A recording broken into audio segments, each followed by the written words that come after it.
Hello, I'm Gene Huffman. I am the 6th grade teacher here at Ohio Valley Christian School, and I have the opportunity to read to you a book called Moonshot, The Flight of Apollo 11 by Brian Floca. And so let's go ahead and get started. High above there is the moon, cold and quiet, no air, no life, but glowing in the sky.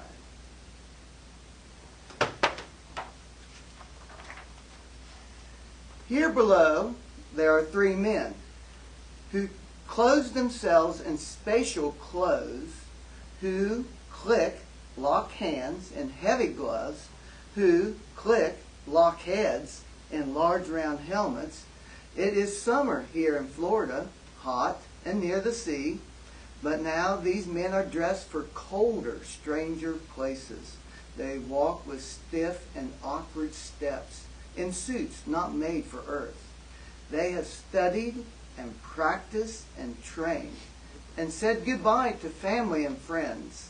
If all goes well, they will be gone for 1 week, gone where no one has been.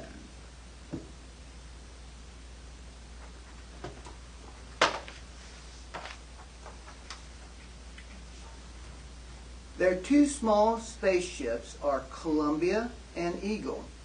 They sit atop the rocket that will raise them into space.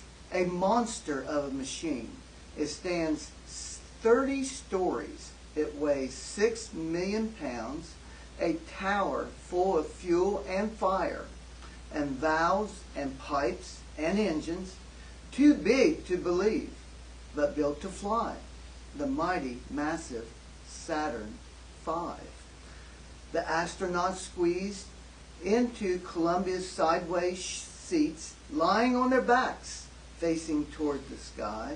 Neil Armstrong on the left, Michael Collins on the right, Buzz Aldrin in the middle. Click, and they fasten straps. Click, and the hatch is sealed. There they wait while the Saturn hums beneath them.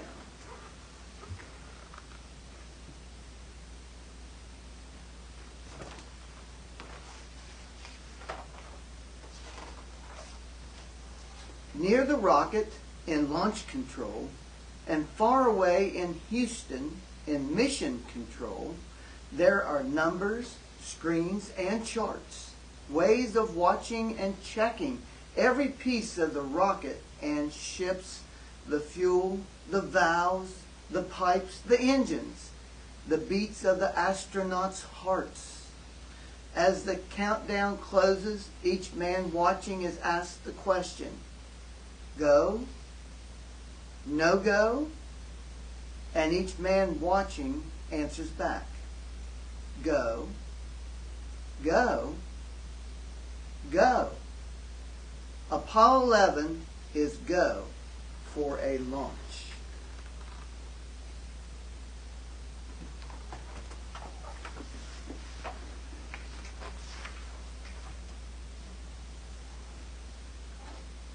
Maybe you want to count down with me. 10, 9, 8, 7, ignition, sequence started. Flames push hard against the pad, every second pushing harder.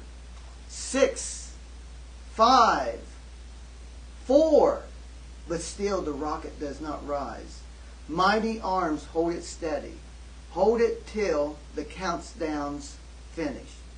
3, 2, 1, 0.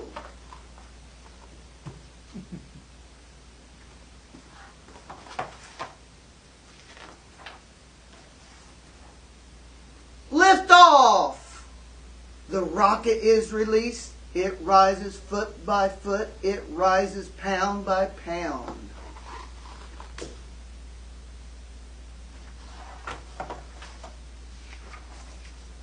It climbs the summer sky. It rides a flapping, cracking flame and shakes the air and shakes the earth and makes a mighty roar.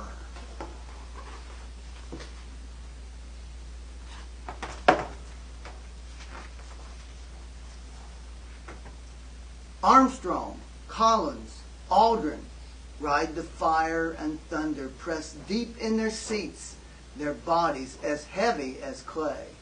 The rocket below them shed parts as it soars. Bolts explode, engines ignite. First stage, second stage, escape tower, gone. The rocket flies lighter, the rocket flies faster. In 12 minutes' time, it's 100 miles high. Then, after an orbit around the Earth, to talk with mission control, to check the course, to check the rocket and ships, the rocket's last stage fires again, pushing the astronauts on. And when the Earth has rolled beneath and rolled behind and let the astronauts go, the Saturn's last stage opens wide and releases Columbia, which was the rocket's tip, and also the Eagle, hidden till now, a stranger ship, more bug than bird, a black and gold and folded spider. Michael Collins, the Columbia's pilot, turns her back around.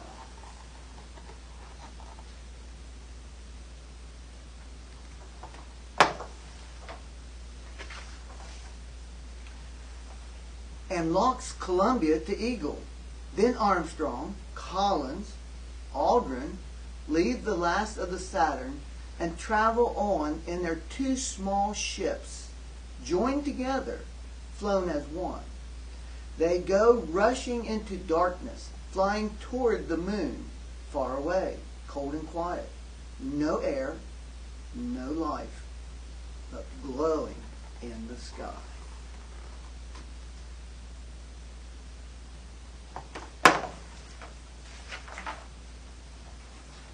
On board Columbia and Eagle, Armstrong, Collins, Aldrin unclick gloves, unclick helmets, unclick the straps that hold them down, and float inside their small ships, their home for a week. Here there is no up or down. An astronaut can spin in air and turn a floor into a wall or a ceiling into a floor. Here, on those sometimes ceilings, walls, and floors everywhere, there are straps and screens and gauges, buttons, handles, hoses, and switches, switches, switches. There are food and clothes packed into corners. There are flight plans, flashlights, pens, and cameras, and they float too. They drift from hands and pockets. That's why there's Velcro everywhere for holding things so they stay put.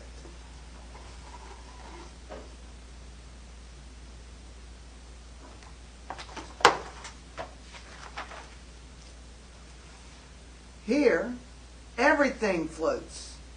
It takes some skill to eat a meal. That ham salad sandwich, watch the crumbs. Soup, it comes in a bag, dry as dust. Fix the bag to the water gun. Fill it, mix it, stir it up. Cream of chicken, not too bad. Better than the peanut cubes. Here, where everything floats, it takes some skill to go to sleep. There are no beds or pillows, no night or day. There is always, though, the hum of circuits, the whir of machines, the thought of where you are, and the thought of where you're going. And one more thing. Here, where everything floats, everything, it takes some skill to use the toilet. It takes pipes and hoses and bags. And there's no fresh air outside the window. After a week, this small home will not smell so good. This is why This is not why anyone wants to be an astronaut.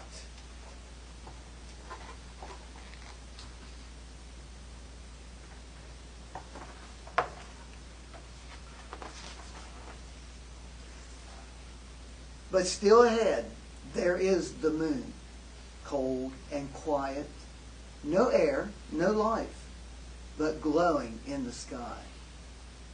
Glowing and growing. It takes them in.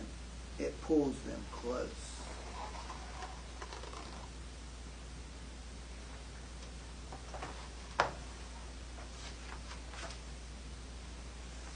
At the moon, Colin stays in Columbia, high above a single circling soul. Armstrong and Aldrin leave an Eagle and take it low and lower. They have just enough time and just enough fuel. They have a plan and a place to land, a chosen safe site among the craters. Now friends and strangers in the distance, down below, stay up late, get up early, and stop as one to watch and wait. There are only maps and models to see. There is no camera that can show the landing far away. But what strange sounds there are to hear. Whistles, beeps, and static. Strange new words and quick clipped news of altitudes and speeds, leaping across the dark between mission control and the men who are taking the Eagle to land on the moon, who are going where no one has been.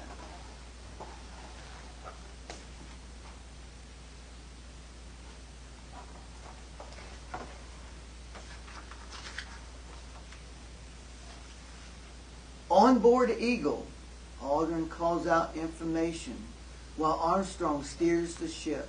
They fly low and lower, looking for their landing site. But now, Eagle, they see, has flown too far. They are miles from where they mean to be. And below their small and spindly ship, they see no level place. Only broken stone and rock. Only shadows and deep craters on the great and growing moon. Far from home and far from help. Still, steady, steady, the astronauts fly till time and fuel are running out.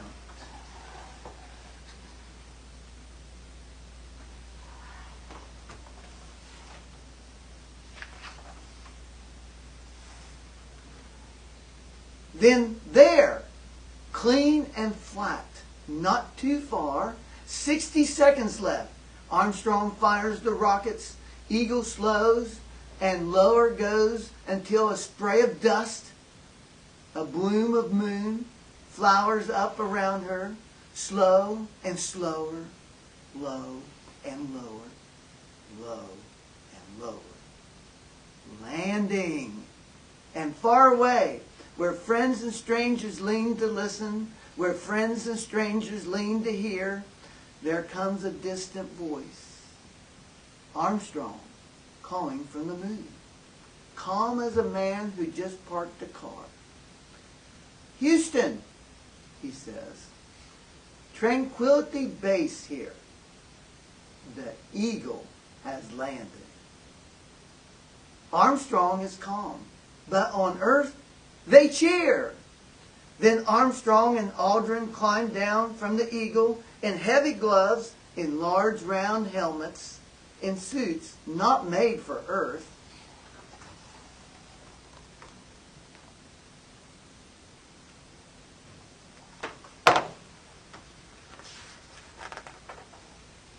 In suits made for the moon, here below, all around them, cold and quiet, no air, but life. There is life on the strange and silent, magnificent moon. Armstrong and Aldrin walk its rough, wide places. They step, they hop, As light as boys, they lope, they leap. In the dust and stone beneath their feet, no seed has ever grown, no root has ever reached. Still secrets wait there, the story of the moon. Where did it come from? How old is it? What is it made of? Not green cheese. And up above the ash-gray plains, the sky is pitch and empty, and all the stars stay hidden. That is how bright the moon is when you are standing on its face.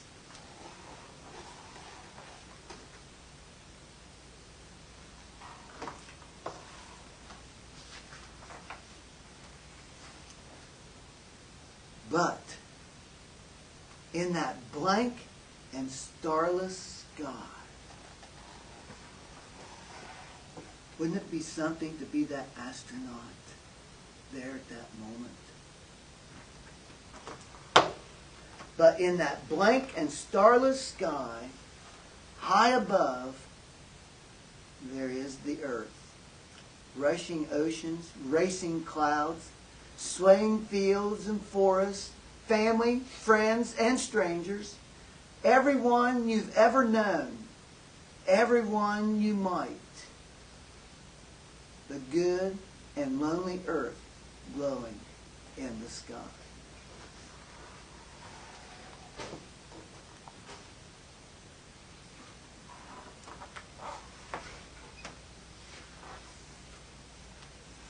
When their work is done, Armstrong, Collins, Aldrin fly back together from the moon, which rolls beneath, which rolls behind, letting them loose, letting them go.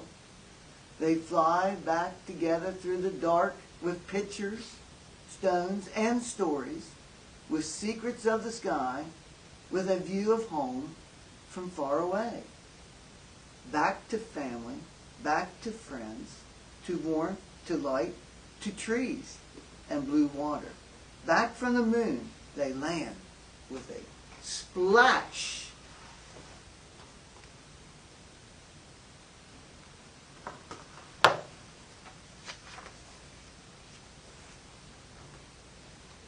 To warmth, to light, to home. At last.